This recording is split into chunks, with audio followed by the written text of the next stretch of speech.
Hello and welcome to another Hot Topic. This week, rather than speaking to a politician, it's a good idea that we make sure that we're grounded in reality. So I'm talking to Russell Woodward, economist, political economist, and all-round scholar. Russell, thank you very much for coming in. Thank you. And to start off, we've got Philip Hammond's giving his second budget this week. Yes. What do you expect? I expect continued efforts to balance the budget, but not as urgently as they may have been under Osborne and the previous government. I think there's some talk and recognition that too much austerity does dampen demand in the economy, and if there's dampening demand in the economy, then tax revenue can drop, and benefits outlay can need to go up. So I think the policy of allowing demand to continue in the economy, not too much austerity, will be reflected in the budget. And that looseness in the economy to increase demand will be done by the government spending more money in the economy? Yes, indeed. And will that money be coming from taxation or from increased debt? Well, it may be increased debt in the short term. I think the previous government was too anxious, in my view, about debt leading to higher interest rates. I think we'll be able to keep interest rates low, and so I think a more relaxed fiscal policy shown in the budget will be okay. There is, the fact is that financing the debt, just servicing the debt, costs as much as the defence budget. Right. And so it's going to be tempting for every government, whatever the short-term circumstance, the long-term possibility is likely always to be that you want to save that money, you want to cut down that debt so that it's not so expensive. Yes, I know people think in a housekeeping kind of a way that's how the government should be. But I think in the short term and without a strong recovery, we've still got a very weak recovery and a fragile recovery, I believe. That demand shouldn't be depressed too much by serious austerity in the short run. So you think the Chancellor is going to ease up a little bit on austerity, more government spending. If you were the Chancellor of the Exchequer, what would you do?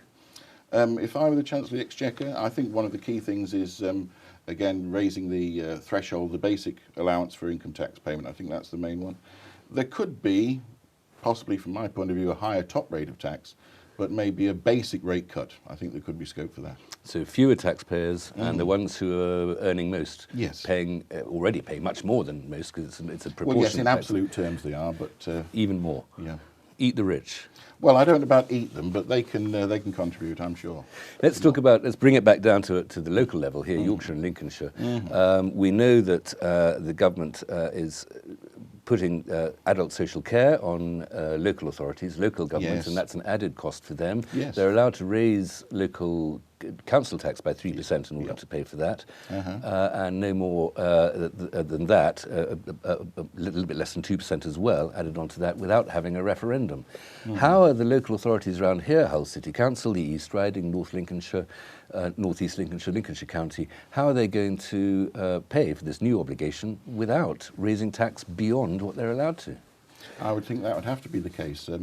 Their fiscal position is one where they can go into borrowing and debt the same way that central government can. It's the price of early austerity and continued austerity that the local authorities are in this position, really.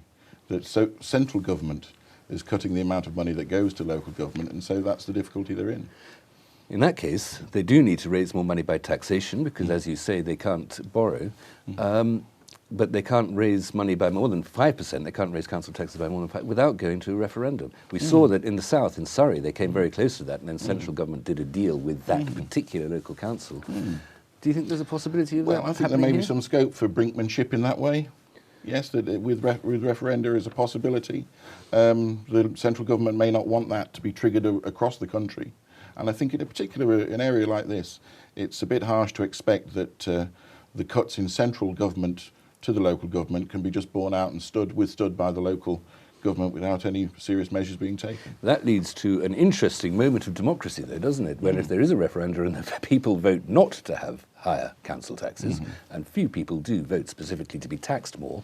Yes, I understand. Then that's a likelihood. Then it's simply a matter of the case that the local authorities will have no choice but to not provide those services. Well, there we are. But so long as the local government can argue effectively that the line of cause and effect is the reduction in central government contribution to local government. And the decision by the locally governed people that they just don't want to pay for it. Yes, indeed. But that's a circumstance that they've been propelled into by central government, I would argue. Part of austerity, again. The people who've been asked democratically whether or not they want to pay more for government services and democratically say no, they don't. It's well, that's true, but that's unfortunate. That would be an indictment, I think, of society if society were not willing to pay for essential services. talking about indicting society and its representation by democracy. Brexit is coming up so fast. The letter triggering Article 51 will be sent at the end of this month, in all probability. That's the promise anyway. We are in a place, a part of England that trades with Europe. We're a seaborne trade, especially into the heart of Europe. Just very generally, how do you see this part of the world being affected by coming out of Europe? I think one of the difficulties may be where, let's say, global companies are involved. If the investment is British, let's say, then it may sustain. But if there's global economy investment in Britain, a lot of it may be based on the idea that Britain has a locational advantage by being part of the EU. If that locational advantage is lost by being on the wrong side, outside the single market, on the wrong side of the tariffs, then companies may think about redirecting their investment, maybe into mainland EU. So that could have repercussions. And that's investment from other countries that are, Yes, that are outside the EU, but want to get their toehold in the EU. Yes, what we would call foreign direct investment, where it means setting up shop, essentially, inside Britain or inside the EU, be it a factory, be it offices, be it whatever, but actual real investment. Locational advantages that we've had for many years now by being part of the EU is being lost. What about the actual sort of the tariff itself? We don't know quite what the terms are of Brexit yet, how hard or how soft it is, being in a single market, being in a customs union, but it looks as if it's going to be a hard departure. So that means that there will be customs barriers between the UK and Europe. Yes, we'll be outside of the customs union. Just as a matter of moving trade between the Humber and the Rhine and the Baltic, how will that affect that trade? Well, I think in a lot of the trade aspects, I think because we have such cluster strengths to do with the industries that are in this region, they may remain robust, and a few percentage here and there in costs may not be pivotal. But for many things, they are price sensitive and cost sensitive, and they can be changed by customs union tariffs, and that may mean investment moves. One more Brexit question. This is a very rural, very agricultural area, East Yorkshire and Lincolnshire as a whole. What are the farmers going to do when they're not being subsidised by the Common Agricultural Policy? Well, that's an issue. I mean, the subsidy as it stood was being reformed in any case from direct price support to grants of money to look after the rural environment. But yes, that's going to be an issue. That's going to be another impact on another sector. Give us a quick, just purely political analysis here. The House of Lords last week amended the triggering Brexit bill, Article 51, by saying that they wanted to guarantee EU residents' right to stay in this country. Yes. Is that not just a statement of the obvious? Well, it may be, but I think it's an important one. I think it's an important one in these days where people are not feeling safe and secure that they have these residential rights. But is this the right place for the House of Lords to be doing that, or is it, as some in the government are saying, sort of giving away a negotiating point, and showing the hand? I understand. I understand how the government is quite frustrated with the House of Lords. Yeah. And I'm going to have to stop there and go to a break, Russell. Forgive me. Thank you.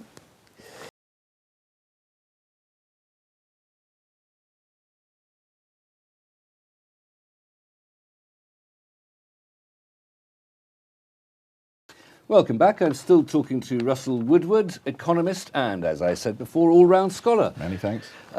Russ, we've been talking about Europe and we've been talking about local taxation, but there are other aspects of devolution, autonomy, separation from larger forms of government in the air at the moment. Mayoralities for Yorkshire and for Lincolnshire. Yes. And for medieval historians like me who like the ancient shires, that seems like a very good idea. Right. How does it seem to you? I think so long as accountability is fully maintained and it doesn't lead to many more layers, it may even reduce layers of government, layers of bureaucracy, then it's okay. I may not have the medieval interest that you do, but I think in terms of accountability and openness and in terms of representation, it is important. Well, in terms of representation, that's sort of an added layer of democracy, perhaps the removal of a layer of bureaucracy, because well, that's a good trade. Well, to compensate anyway. Okay. One other level of government would have to disappear. Maybe the districts, maybe the county. Lincolnshire County Council is trying to get rid of the district councils, saying that they're an inefficiency. Would it be the district councils that should go? It may well be. I mean, in some ways it's unfortunate if a layer that is close to the people is lost. But I think Lincolnshire is the kind of area that could operate that way. We could let them go. Lincoln, again, the medievalism, if you're an Anglo-Saxon ruler, Lincolnshire and Yorkshire might seem perfectly good divisions, but that's a political, sentimental, perhaps even a cultural distinction between the two, where there's arbitrary lines of those counties are. Yes. But it's not a definition of economic areas. And the fact is that Yorkshire and Lincolnshire, a few miles away from the Humber, might have more in common with each other than they do with the industries along the Humber bank and the infrastructure that's necessary to look after them. Yes, indeed. So I mean, industries can go into clusters, can't they? And economic units can go into clusters and then thrive quite well. But a cluster could extend from one county to another. There's no guarantee that a cluster will remain within one county. But with that economic geography, then that cluster, as you call it, when that doesn't coincide with the political geography, the mayoralities that might exist, that might come into being, would it not be more sensible for the political geography and the economic geography to coincide? Well, I understand the point, but economic geography is so changeable. You know, if there's some sector is going into decline, some sector's growing, then the economic geography changes. And I don't think we can necessarily have political geography change that quickly. If you imagine industries of 50 years ago, if we made our democracy and lines of political decision-making fit with those, since they've gone, a lot of industries have gone, the coal mines and so on, that would be a problematic thing. We can't keep jumping and changing political autonomy. Now, politics is, we're clearly in a time of great dynamism and change in our politics. Yes. The age that you and I will remember from our youth of Sir Humphrey and chaps, almost always chaps, regrettably, with pinstripe suits and classics degrees, is a golden age that we remember. Right. With mixed feelings, perhaps. Could be, yes. But we now find ourselves in an age of Brexit in this country and a political scene entirely changed by people like Nigel Farage. Donald Trump has been elected in the United States of America. Yep. Marie Le Pen looks likely to be, is one of the, almost everybody running for the French presidency is indicted at the moment or under investigation, but she's a possibility that she might be the next French president, bringing Frexit, France, out of the economy. In other parts of Europe, in Italy and especially in Hungary, there are populist and very right-wing, and I mean it as a statement of fact, not a criticism, xenophobic and nationalist governments. I understand. What's going on? I think what's happened is there's been a disconnect between the political classes, let's say, of Britain and the United States, and the ordinary people. I think you could say that, let's say, the political class in the United States, the New England liberals, maybe of which Clinton, Hillary has been part, and in this country, let's say, in the days of Labour, the Islington set, or with the recent Tories, the Bullingdon set, a real disconnect there, and an inability to recognise that people don't feel necessarily safe in their own way of life, and they want something to protect them. And it gives, when you have a concern like that and you don't do anything to address it, then the right-wing jingoists and so forth can come in and win with short soundbite offers to do with immigration and so on, building up walls and so on. They can get in and play that. Well, that's, I mean, you make in a sense there a criticism of what I will call as a heuristic, as a shorthand, the urban liberal elite. I think it's a failure of them. I think Trump and Brexit are as much a failure of the liberal elite as anything else. But but the fact is that the liberal elite tends to be informed, analytical, and have a field of reference. And well, their field of reference needs to be the views of the majority of people. I think that's part of it. If it becomes just a chattering class talking to themselves, let's say the current Labour Party, yes, you know, congratulating themselves, looking in the mirror and smiling without looking out of the window and connecting to people, then that's how it's going to go. There's a danger. You're leaving things open for the right wing to jump in. I can't think of a present Labour Party politician who has a reason to smile when looking in the mirror. No, well, but they don't do anything else. They're not reaching out. We'll come on to the specific parties in this country in a moment, but that horrible phrase, urban liberal elite, you're saying that part of the information they should calculate into their deduction and conclusion about policy is popular will. But there is a point at which you are then saying that part of your decision-making process is to be as informed as possible and in that take into account the opinions of people who are extremely uninformed. Well, I think you can make a debate. Let's say if the debate takes care and tries to address the concerns of the people, then they'll become more informed by definition. If the debate is in that field, then the liberal classes, or whatever you want to call them, are taking part and making their voices heard, then there will be better information. Well, let's just clarify. When we say the people here, that's I just we're mean not ordinary voters. not using it in a Marxist sense or in the sense of ein Volk. No, I'm thinking of it the way the people would talk about it. They wouldn't use Marxist or ein Volk. And that in the Brexit vote was only won by 2%. Well, that's what we need to remember. And that That's Trump was elected with a minority Exactly of popular right. voters in, Yes. in What the we USA. need to remember, it's not the entire society having these concerns. It's not the entire society lurching to the right. The vote was very close on Brexit. The vote was extremely close on the presidency of the United States. Of course, there was the referendum. There's a great element of the political discourse since then has been those on the winning side of the referendum telling those on the losing side of the referendum to shut up. I understand. I understand that the views of the minority, especially when they're a very sizable minority, still need to be articulated and taken interest in. Yes, I do.